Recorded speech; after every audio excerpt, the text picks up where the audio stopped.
Welcome to the Slop Farm. Enjoy the video. You start by confirming the essentials so data collection is immediate. Connect your interface and sensor, power them, and open Logger Pro. This reduces setup errors. Once the software is open, create a new file and select the data collection mode that matches the sensor, voltage, motion, or temperature, because calibration and sampling depend on that choice. Make sure sample rate and duration are reasonable for the phenomenon. You will save time and preserve signal quality if you set these now. Now configure measurement specifics so your dataset is meaningful. Calibrate sensors using Logger Pro's built-in dialogues. Calibration removes systematic error.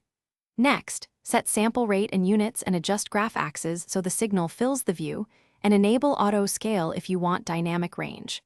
Once configured, start collection and watch the live graph, annotate events, or add markers when something important happens, because those timestamps make analysis simpler. Pause or stop when you have a clear, repeatable trace. Finish by turning raw traces into usable results through analysis tools. Apply curve fits, compute statistics, and use derivative or integral functions to extract quantities. Explain why each tool matters to your conclusion. Export data to CSV or image formats for reports, and save the Logger Pro file for reproducibility. If results look wrong, check cable seating and sensor orientation, reduce sample rate if aliasing appears, or recalibrate. This single troubleshooting step resolves most collection problems. Thanks for watching.